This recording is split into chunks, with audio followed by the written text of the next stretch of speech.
ఈనాడు జూబ్లీస్ నియోజకవర్గంలో ఏ పార్టీ గెలిస్తే బాగుంటుందని చెప్పేసి మీ ఉద్దేశం? ఆల్రెడీ ఇప్పుడు డిసైడ్ కూడా అయిపోయిందన్న. వాస్తవానికి కాంగ్రెస్ పార్టీ భారీ మెజార్టీతో గెలుస్తుంది. నవీన్ యాదవ్ అన్న అభిమానంతో అయితే చాలా మెజార్టీతో గెలుస్తారన్న. ఎట్లా ఎక్స్పెక్ట్ చేస్తా ఉన్నారు? అయితే విషయం ఏంటంటే ఈయన స్థానికుడు. ఇక్కడ ఏంటంటే ఈయన ఆల్రెడీ ఒక ప్రజాసేవకుడు. ఆ ప్రజాసేవకుడు 2 టర్మ్ కూడా ప్రజలకు అధికారం లేకున్నా, ఆయన ప్రభుత్వం లేకున్నా ఉన్నా ఆయన సర్వీసు పబ్లిక్ చేసిండు. ఎందుకంటే వాళ్ళ బాపు ఉన్న కాంచెని కూడా వాళ్ళు ప్రజాసేవకులుగానే ఉన్నారు. ప్రతి గడప కూడా ప్రజాసేవకులనే చెప్తున్నారు. ఇది ఒకటి ఏంటంటే ఇప్పుడు కాంగ్రెస్ ప్రజాపాలన ప్రభుత్వం వచ్చింది కాబట్టి ఇలా నవీన్ అన్నకు ఒక అవకాశం ఇచ్చింది కాబట్టి ఏదైనా డెవలప్ చేయాలంటే ఖచ్చితంగా నవీన్ అన్న కాంగ్రెస్ పార్టీ నిలబడింది కాబట్టి, కాంగ్రెస్ పార్టీ అధికార పార్టీ ఉంది కాబట్టి మనం ఏదైనా డెవలప్ చేసుకోగలుగుతాం తప్ప డెవలప్మెంట్ కాడ ఎట్లా చేయగలుగుతాం?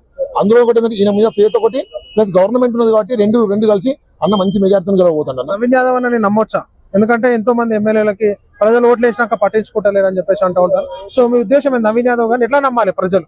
లేదన్నా, ఆల్రెడీ ప్రజలు నమ్మేప్పటికైనా ఈ రోజు ఇక్కడ జూబ్లీహిల్స్ ప్రజలంతా ఈ రోజు కాదు కదా, గత వాళ్ళ నాన్న శ్రీశైలం యాదవ్ అన్న ఇవాళ కాదు, కనీసం ఉమ్మడి ఆంధ్రప్రదేశ్ ఉన్నప్పుడే ఎన్టీ రామారావు ఉన్న కాంచనే వీళ్ళ స్థానికులు ఇక్కడ నుండి మంచి పేర్లు సంపాదించుకున్న వ్యక్తులు ఎంతో మంది ఇక్కడ ఈ సిటీలో అక్రమార్కులు ఎన్నో ఆస్తులు ఆక్రమిస్తారు, గుళ్ళు ఆక్రమించుకున్నారు కదా. ఆ రోజుల్లో వీళ్ళు నిలబడి ధైర్యంగా అన్ని ప్రజలకు ఎన్నంటుండుకుంటూ ఆ కార్యక్రమాల్లో సేవాభావతతో ఉంచుకునేప్పటికీ ఇవాళ ఆ పేరుతో ఇంకా మంచి పేరు తెచ్చుకుంటారు తప్ప వీళ్ళకు పబ్లిక్ క్లియర్ గా నమ్మిండ్రు. వీళ్ళు కూడా నమ్మకమైన పనులు చేసే వ్యక్తులే వీళ్ళు కూడా. సో మొత్తం మీద ఒక కొంతమంది మనుషులు తను రౌడీ అంటారు, ఒక వర్గం వారు తనకి ఆప్తులైనటువంటి వారు సేవకుడు అంటారు, కొంతమంది గూండా వీళ్ళు అంటారు, కొంతమంది ఏమో ప్రజా సేవకులు అని అంటారు, కొంతమంది ప్రజా నాయకుడు అని చెప్పేసి నవీన్ యాదవ్ ని విమర్శిస్తే కొంతమంది వీళ్ళు దోపిడీదారులు అంటారు. సో ఏంటి అసలు ఏది నిజము ఏది అబద్ధం? కడప పోయి ఈ బస్తీ వాసుల దగ్గర పోయి రౌడీ ఏం పని చేస్తాం? ఒకవేళ రౌడీ అందాం, ఎట్లా రౌడీ అందాం?